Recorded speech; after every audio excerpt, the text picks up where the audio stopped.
In this week's Top 10 Most Anticipated Comics, fans, we got quite a few series that are coming to an end.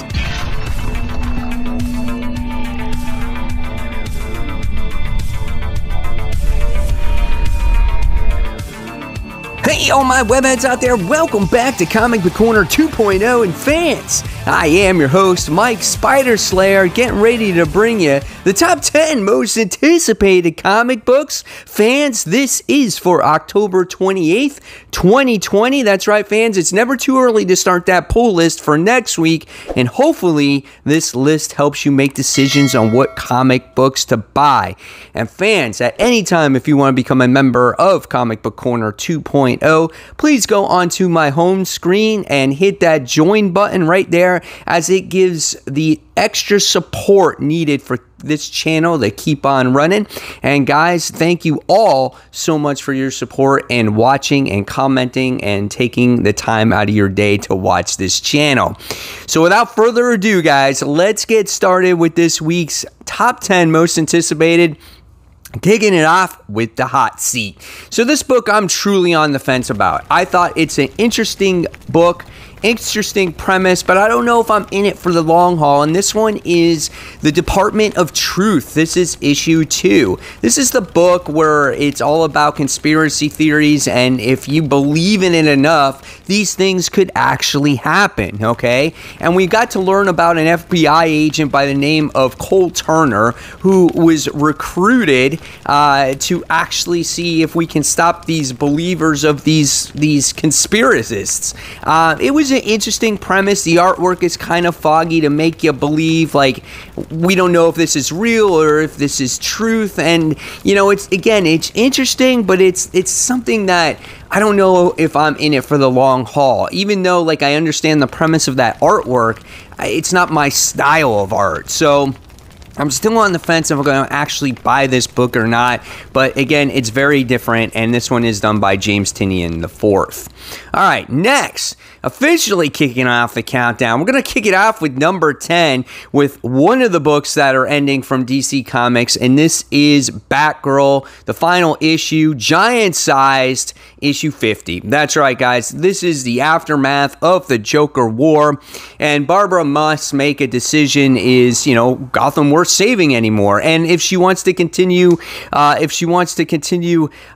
relationship with Jason, you know, give it a chance. That's quite interesting as well. This book is 48 pages. And it's a $6 book. It's kind of hard to see Batgirl going away, but we all know what's going on with DC now when it comes to December, January, and February with the whole future state thing. So, yeah, definitely interesting story coming up when it comes to DC's comics. All right, next. Coming in at number 9, we have another Bat book from the Bat family that is not ending. It's just the creative team is ending. This is Hood Outlaw. This is issue 50, extra size anniversary issue. The Outlaw era ends. That's what it says here. Liddell's run has ended. I think he wrote this book way back when the New 52 started. So I'm curious to see what's going to happen with this book and where Jason Todd is going forward. You know, we're reading 3 Jokers. We know that, I guess it's not canon, or is it going to make its way canon? I don't know.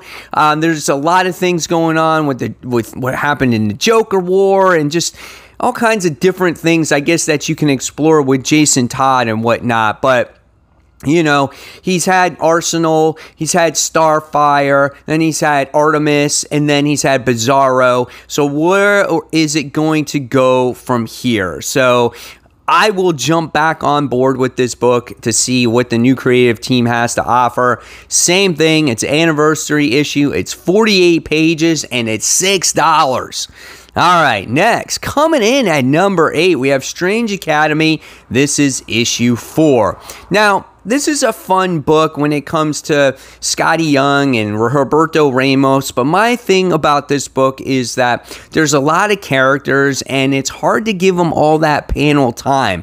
What I want Scotty Young to do is kind of separate these students and kind of give them their own time so you get attached to these characters a little bit more.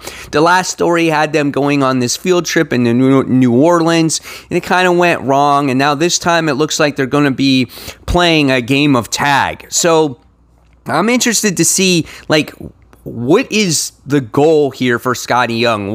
What's going to be the long term for this? You know, it's cute that these kids get to run around and explore their magic abilities and interact with each other, but, you know, what's in it in the long haul? I guess that's what I'm looking at. This book is 28 pages. This is $4. All right, next we have from Image Comics. This is Chew. This is issue 4, coming in at number 7 spot. This is the First Course Part 4. This book has been really good as we get to see the other point of view from Tony Chu's sister about what happened during the bird flu pandemic when everyone was getting sick when they were eating chicken. We find out why she becomes the villain that she becomes in this universe. And in the last issue, you got to witness her kill people for the first time because she was kind of forced to and trying to save her boyfriend. I love this story, especially since I read the previous run. I think it's a really, really good book. Now, if you didn't read the previous run, you might be a little bit lost. I'm not saying you can't read it, but I think you'll appreciate it more if you read that first run done by John Layman. All right, next, coming in at number 6. Guys, this is The Amazing Spider-Man, issue 51, Last Remains, part 2. So, I did a video on this book, on my thoughts overall when it came to The Amazing Spider-Man and who Kindred is, right? And my thought process is Harry Osborn, because Norman said it was my son. There was a lot of people that responded back to me on that video that said, well, how do we know for sure? Maybe they're making you think it's Harry Osborn and it's not really him.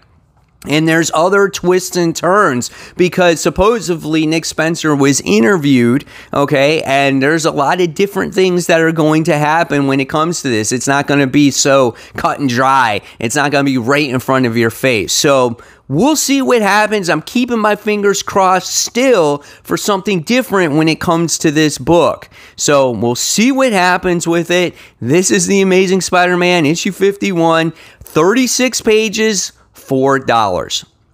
All right, next, coming in at number 5. This is the Immortal Hulk. This is issue 39. And let me tell you, the Immortal Hulk has been absolutely phenomenal. I enjoy this book so much right now. We've gotten to see another personality that has to do with Bruce Banner. And it was when he was a little kid, he's gotten to see the childhood monster, I guess, that protected him when he was a boy that wanted to kill his father. And now he's being unleashed. And what happened in the leader in the last issue? Oh my gosh, man. It was so good. And the artwork is so horrific. This book is way back to where it was when it was first released, when Al Ewing, introduced it to us all. So good. Definitely pick this up. I don't know who's not picking it up anymore, but continue reading it. It's so good. So this is 28 pages, $4. All right, next we have, coming in at that number 4 spot, we have The Last Ronin, issue 1. Now, I have not been up to date on my Teenage Mutant Ninja Turtles. I feel like I'm kind of lost if I was to start reading it now.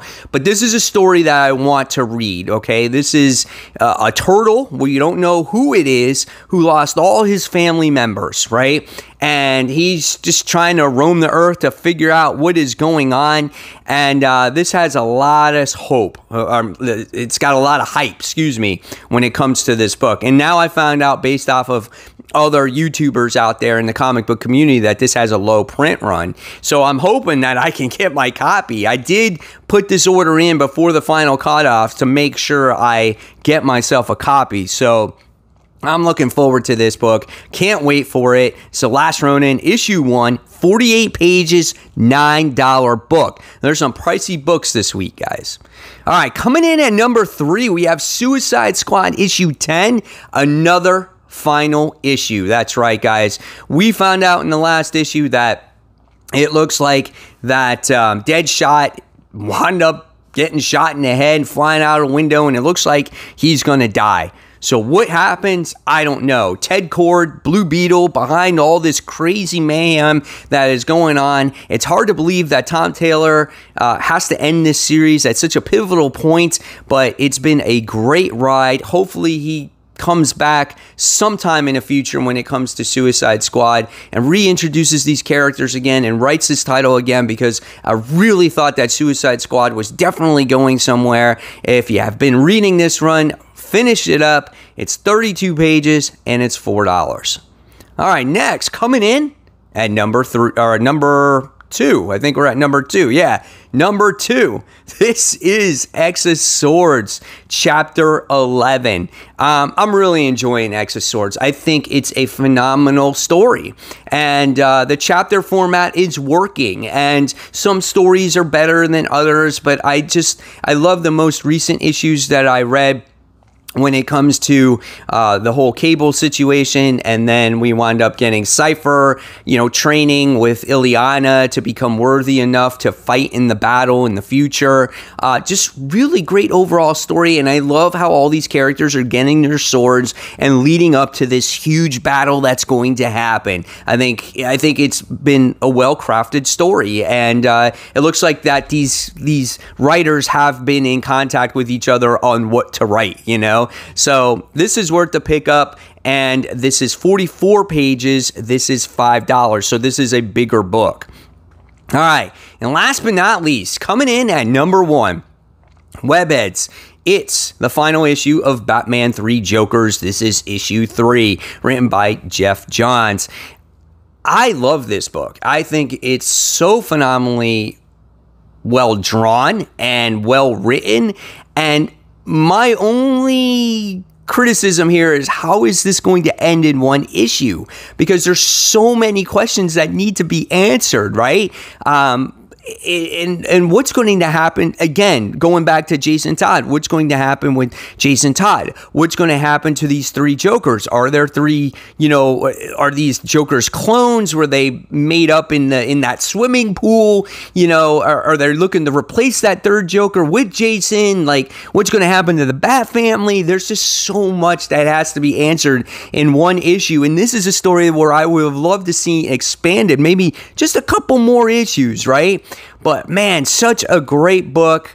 Hopefully you guys are reading it. If not, pick it up. It's only 3 issues. You're not missing anything there, right? So yeah, definitely pick it up. So guys, there you have it. There are my top 10 most anticipated comics for the week.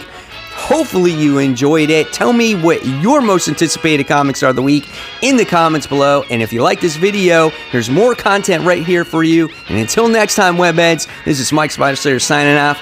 Thanks for watching, guys. Take care. Bye.